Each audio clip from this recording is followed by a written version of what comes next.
to sunnier climes, all the way down under. I'm delighted to say Sarah Rowe is with us. Sarah, good morning, good evening to you. How are you? Good evening. Thanks for having me on. And I would love to say that it was warm over here at the moment, but it's actually, we live in Melbourne and it's a bit different. So it's actually only about 13 degrees today. All right. Okay. I mean, it's definitely better than us. It goes between phases all the time. It's one of those places that it goes between a different season every few hours. So it could be 30 degrees 1 minute and then down to 15 a couple hours later. It's mental. But hopefully the weather gets better now coming into Christmas. So you're in the off season at the moment. How's that going? What are you actually up to? Yeah, the off season is good. It's weird because again we're kind of still in the dark as to when our season starts again next. But the off season, you take like maybe a couple of days off max, and then you're into rehab plans and all that stuff. I had a bit of tendinopathy in my knee towards the end of season, so I'm kind of on a prehab plan at the moment and just managing my body and getting the best out of it. So you're still training probably a good 10 to 15 hours a week, so it doesn't really stop. It's kind of more on your own terms, probably, is the way I'd say it. Do you find it hard to believe, Sarah, that it's been 5 years over there? Like, does it feel like 5 years? I was thinking that the other day when someone asked me. They're like, my sister's actually coming over in December with a couple of her friends, and I was like, I think she's going to be blown away by the fact that she's like, you actually have a life here. Like, I think my family think that I come over here on a holiday for 6 months and then I come home for 6 months.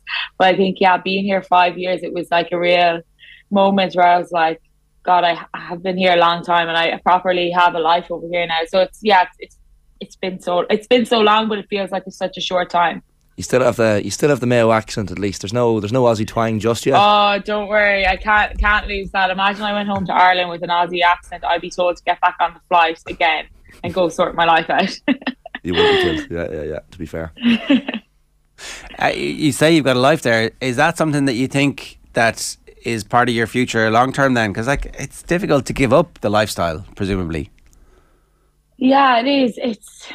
It's always catch-22. I think for me, like, there's a few things to play. Like, obviously you're playing sport at a professional level and it's amazing and what it brings, and you're constantly learning, you're constantly getting feedback. If it's not about AFLW, it's about the person you are and the person that you need to become. Like, so you're always getting feedback, and in that working environment you're surrounded by people who are the highest performers in their fields, and you're getting such good treatment, I suppose, that it's really hard to up and leave that. But then the other part of it is that you go, my family are the most important thing to me in my life, and I try to stay as connected as I can as possible, but that's also becomes difficult when you're working with time zones and all that. So it's always, you're kind of weighing up, like, how long do you do this for? Could you stay here long term? I don't know. I think it'd be too hard to be away from my family for that amount of time. Is there, so obviously the sport is relatively new, like your experience of different coaching styles stretches to international soccer, now the AFL, and also very high level of Gaelic football. So you've got an incredible level of experience and compare and contrast what everybody has to do. I'm not retiring yet by any stretch of the imagination, but there is a professional pathway to become a coach in the AFL if that was of interest to you. Yeah, see, that's actually not something that I'm in any way interested in. Right. I think I wouldn't have the patience to be a coach.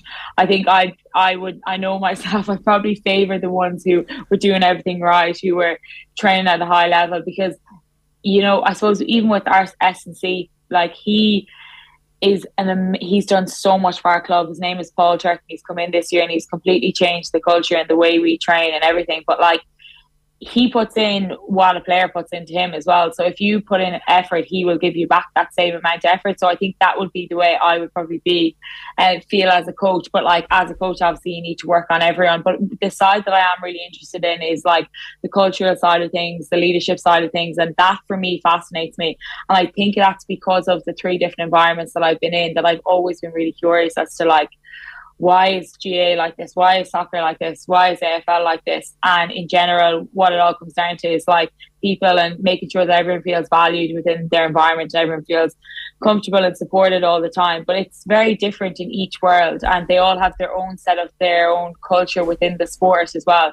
So I think for me, that's the space that I'd like to work in. And I've been doing a bit of work recently with AIA, who are major sponsors of Collingwood, and working on their culture within their business, and then doing a small bit with Deloitte. So that's kind of helping me get more experience. They do like all this personality profiling, and that's something that goes into when they're scouting players and when they're drafting players. They do all this profiling and testing on the player, because they need to make sure that while being a good player is important, like being a good person that's going to bring really good energy to the club is also important, because that can cause just as much problems that may be only seen off the field but really are brought on the field as well. So that's probably the area that I'm really passionate about. And is that maybe more likely then to be the type of post-sports career that you get into?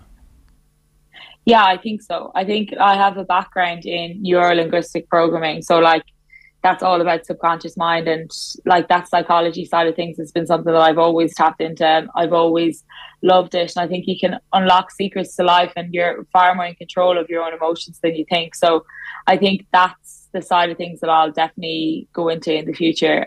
But yeah, I love working with people. I love trying to understand, like every year is so different. Every year brings a whole different energy to your team, but culture for me is number one. And like it just, when our culture is good, our performance is good, and when our culture is not good, our performance is generally not good either, because there has to be so much trust within your team, and you spend so many hours together that you basically go along people's journeys of life as well as you do. And then the energy that you're expending within training as well is just like, it's very full on the season. Like we've so many meetings, and I was actually talking to a soccer player today over here, and she said, oh, like I've a meeting today, and I was like, she plays for Melbourne City, and she said, I have a meeting today and I have another one tomorrow. And I was like, how many meetings do you have a week? And she said 2. I was like, we have a meeting for absolutely everything. We must have 6 meetings a day, and then we have meetings about meetings, and then we have individual review with the coach. We're constantly reviewing our performance, whereas in the soccer world they don't do that as much, and in the Gaelic football world, from the last time I was in with Mayo, we didn't do that as much either. So it's different everywhere you go. It's like the US office, plenty of meetings for no reason.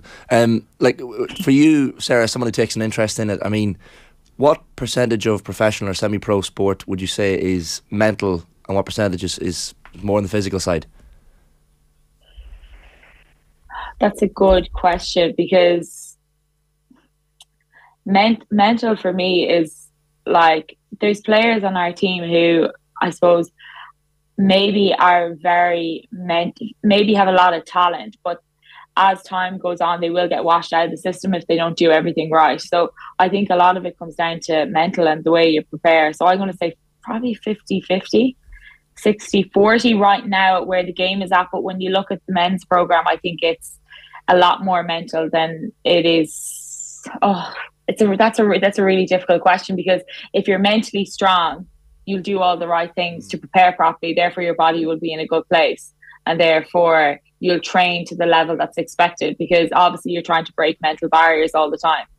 But yeah, there's a fine line between that mental barrier and excuses. Like some people say, well, I need to be relaxed and I need to do things a different way. And then you have these other red type personalities who want to do everything 100% of the time. It doesn't mean one way is right and one way is wrong. You have to embrace the differences. But within that really relaxed approach can come like, well, I'm not going to do recovery because recovery doesn't work for me. And like, for me, that's just an excuse. So I want to say 50-50, but I might need to have a proper think about that one. Yeah. What do you guys think? Yeah, it probably is. Like, but it seems to have if you look at 10, 15, 20 years ago, the mental or psychological side of it was probably lower than it is now. There seems to be more of a focus put on it, which is great. And important too. Yeah, and it's even just the planning and the organisation around training as well. Like I sat down with a psychologist last week, and we just wrote down weekly plans, weekly tasks, distractions, like just small things like that if you didn't have that resource, you may never think about that kind of stuff. So yeah, there's so much that does go into it now that it's you're just trying to simplify it for yourself as much as possible. But that's the thing, like players need really simple messages, but they need to plan it in order for messages to be simple. probably comes down to habit as well. Like, would you have noticed a similarity or difference in your pre and post game ritual when it came to GA and soccer and now with the AFLW? Yeah, definitely. I think my post game now, I think I don't take, like, after games for Gaelic or soccer, like, I feel like I would have sat on the games for a week, and especially if I had a poor performance, I would have been disappointed, probably lacked sleep from thinking about the game and kind of being like kicking myself when I didn't perform well. Whereas now I kind of go, well, we actually have a game next week. I have to be at training Monday and I have to do really well to perform. And it's all about, you know, cliche as it sounds, about the process. If I'm not going to train well on Monday and I'm not going to train well on Wednesday and Friday, then I'm probably not going to play well at the weekend. So it's like you straight away switch your focus to going, okay, I need the information. So I need to review with my head coach. I need to review with my line coach. And then once I have that done, I'm like, generally you don't do as bad as you think you've done. And then you have a discussion about it, and then you go, right, park it, and then we move on. So, and you generally do move on like that. Whereas I feel sometimes with Gaelic as well, like you might have a game for, in the women's competition, like you might have a game for 3 or 4 weeks, but you're still thinking about the game 3 or 4 weeks. There's just too much of a gap of time, whereas we've games week in, week out. You talked about the personality profile that gets done when recruitment is happening. Obviously, one of the outcomes of that is that you learn that everybody takes on information differently, and in a culture, some people are going to be mad into this stuff and other people will live it but not necessarily understand why they're living it, and then some people will not be that interested either way, but so long as they're not damaging, it doesn't really matter. Do you find that there are like groups within the organisation who you can go and be like very invested in this and get deep dive into, and then there's other groups where you're just trying to like observe what they're doing? I guess what I'm saying is that the massive living organism of a successful team has bunches in it, and for all of them to coexist peacefully, sometimes it's not complicated, and then other times it is quite complicated. Yeah, it was such a good exercise that we did. So we did the whole team, and we all did our personality profiles together. So then we got put into categories. So it was like, so I was put in a red category, and I looked at all the people around me and I was like, I'm not a red personality. And I was like looking around, and then I was like, so I'm red and a touch of yellow. And red is very like, I want to get to the top. How do I get there? Show me now, and just tell me what I need to do. And then yellow is like bubbly personality, and like people wouldn't probably know this about me, like unless you're in my team environment, you would think that I'm happy-go-lucky, take the piss all the time, which I do that, but behind the scenes I'm very structured and very serious about my training and prepare as best I can. So anyway, that was an enlightening moment when they told me I was a red type personality, and they said, everyone in your red, yellow, green, blue, go plan a party. So the red type personalities all go, you do that, done. Okay, we have the party planned already. Then you had the yellows who were really creative, and they were like, oh, I'm gonna, make sure at the party that we have straws with pineapple in them, and then we have fruit on the side, and then we have the pool party, and then we have the DJ, and then we'll get confetti, and all this detail and all this creative stuff that was completely unrealistic. And then you had, I think it was the greens who were really time efficient. They were like, oh, well, we need to be there. Everyone needs to be there 4 or 5. And if anyone's late, this is what we do, and blah, blah. And then the blue, I think the blue was always worried about everyone else. I think that's the order what it went into. So they were like, where's everyone going to sleep? Where's, like, what kind of food do we need? Do we have enough drink? So then they went around. It was so obvious then that we were like, oh, like, we actually are all very similar within our categories. And then they mixed the groups up, and then we had to plan a party again. And then it was a complete balance of an approach, because it was like, so now can we understand as a team that I need you, you need me, and without us all together, this doesn't work. So it was really enlightening. I thought it was such a good exercise to do. When you then bring it out onto the field, do you see it having benefits?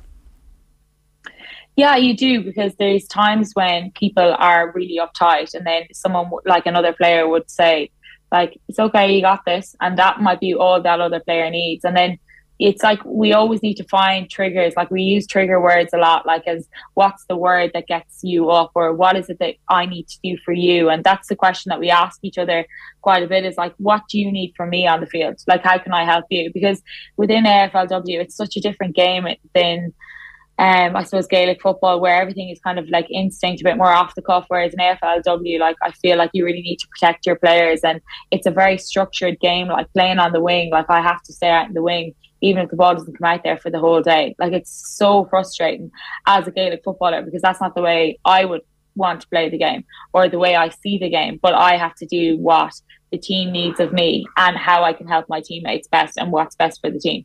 So it's just a different approach. But us Irish players, I feel, have a really, we all have a very similar mindset around it. And we just want to do what we want, but that's not the way it goes, especially in a professional environment. That soccer background you have, Sarah, like it's quite exciting, and a lot of people will know that you've played for Shelbourne. But when you're looking at Vera Pauw's team now heading off to Australia, ironically enough, next summer, like that must be hugely exciting for you to even look on and watch as someone who has a background in the sport at a very high level. 100%. I was actually on the phone to Katie McCabe the last day. We hadn't spoken in. I went to her Arsenal game last year, but like I hadn't properly caught up with her. Like we always message on WhatsApp, but like properly chatted to her in a while. And I was like, I'm going to say 2 years, but like, you know, the friendships still stick fast between myself, Katie, Claire, Chloe, and to see those girls put in the effort that they put in over the last 8 or 9 years, and that team that we had at under 19, kind of, you see those players coming through like Amber and all these girls, and just like the evolution of all that. I'm like, I could not be happier for them. And it's just so emotional to watch from afar and just be like, it's incredible what they're doing. And I'm so excited that it is on in Australia, because hopefully, I think we will be in the middle of our pre-season, but hopefully I can get over at some point and see the girls. I'm sure you pick up little bits of advice from Katie McCabe and vice versa as well. Advice from Katie, yeah. Katie's full of words of wisdom.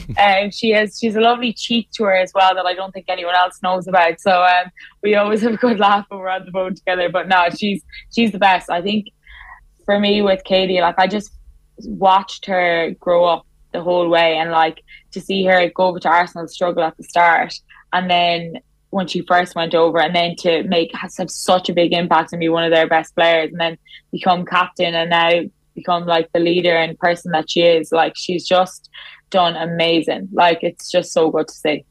Sarah, always great to catch up with you. Thanks a million for making the time for us. Thank you guys, thanks for having me on. It's Sarah Rowe in Melbourne this morning, where it's sunnier than here, but still not the amazing. Yeah, I feel a little bit better that it's only 13 degrees. I say as we get out into minus temperatures this morning. But yeah, 13, as she says, before Christmas it'll be maybe a bit nicer.